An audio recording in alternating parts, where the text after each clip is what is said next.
Assalamualaikum warahmatullahi wabarakatuh. Apa kabar sobat Kemenlu Korpo? Kali ini kita akan membahas tentang tindak lanjut inventarisasi bersama saya Ali Mas Duki. Sebagaimana kita ketahui, di antara hasil pemeriksaan Badan Pemeriksa Keuangan beberapa waktu yang lalu masih terdapat berbagai permasalahan terkait BUMN.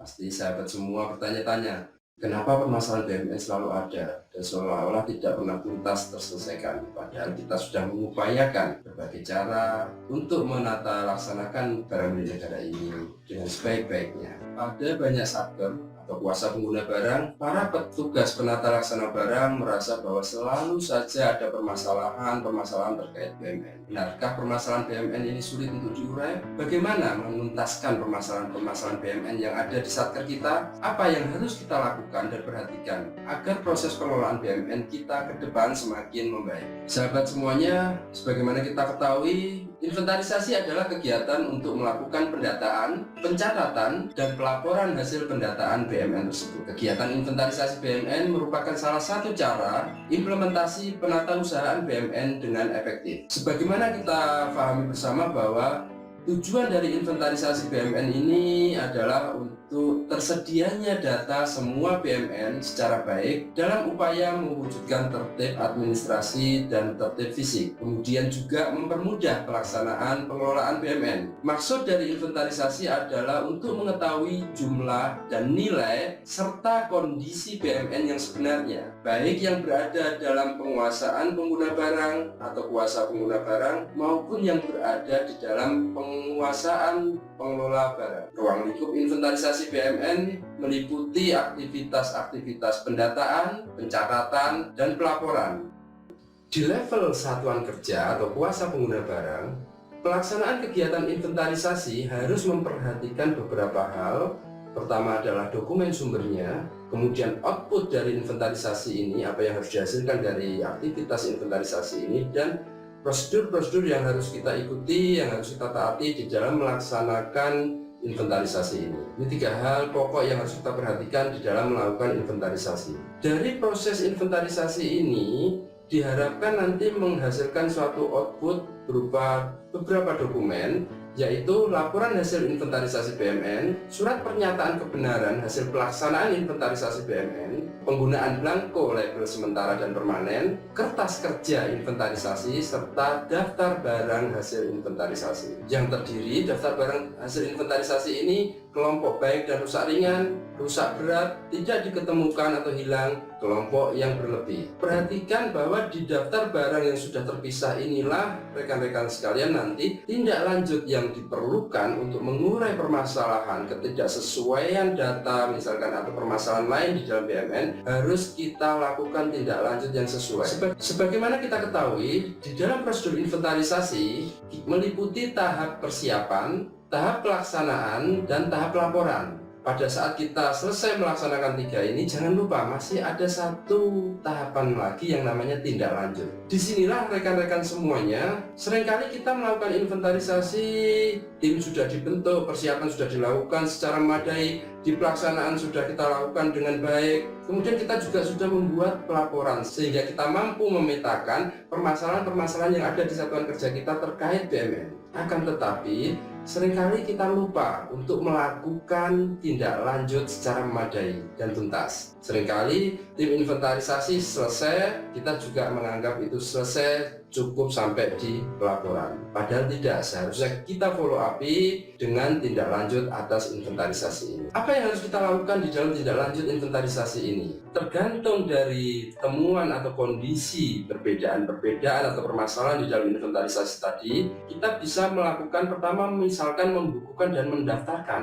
data hasil inventarisasi pada buku barang, kartu, KIP, dan daftar barang kuasa pengguna untuk yang belum terdaftar, atau memperbarui DBR dan DBL sesuai dengan hasil inventarisasi. Misalkan barang-barang sudah berpindah, kemudian menempelkan blanko label permanen. Dan untuk kategori barang yang hilang atau tidak ditemukan, maka diperlukan tindak lanjut yang lebih dalam sesuai dengan ketentuan yang berlaku. Apakah tidak ditemukannya sebabnya hilang atau mungkin sebab lain. Seringkali permasalahan-permasalahan yang kita temukan dalam inventarisasi BMN, misalkan BMN belum disimpan dan dicatat dengan baik. Kemudian kondisi BMN tidak up to date, artinya catatan kita tidak sesuai dengan kondisi real yang ada pada saat kita temukan di dalam kegiatan inventarisasi. Permasalahan lain, misalkan informasi BMN yang tersaji belum sepenuhnya up to date.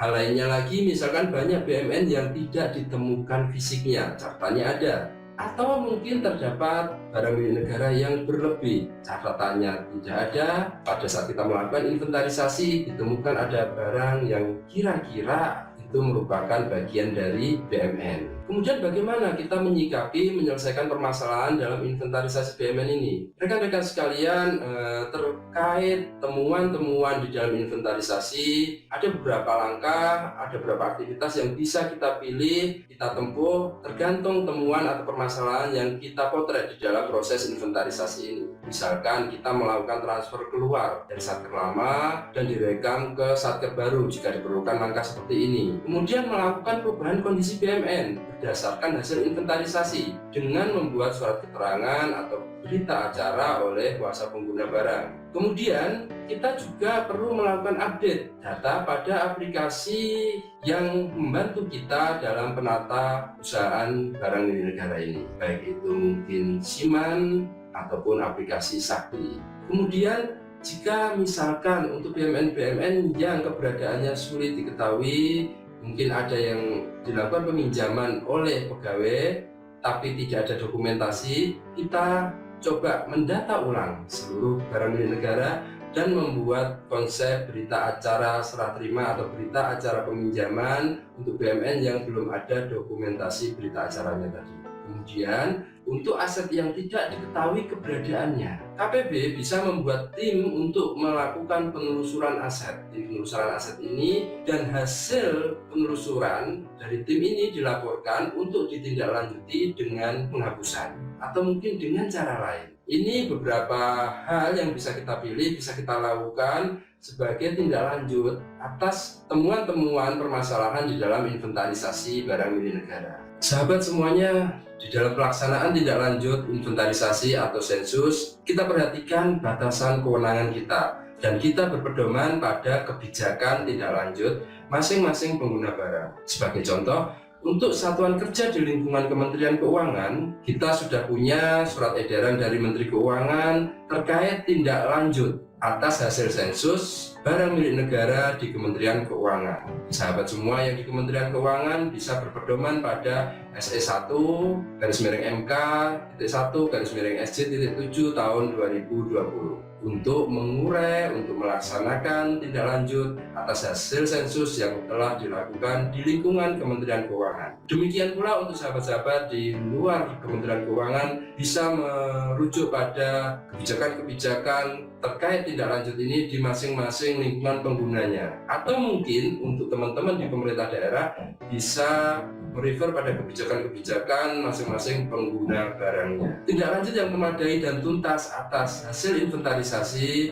nantinya diharapkan akan mampu untuk menyelesaikan atau menguraikan permasalahan-permasalahan BMN yang selama ini ada di satuan kerja kita. Demikian paparan terkait tindak lanjut atas inventarisasi. Terima kasih. Wassalamualaikum warahmatullahi wabarakatuh.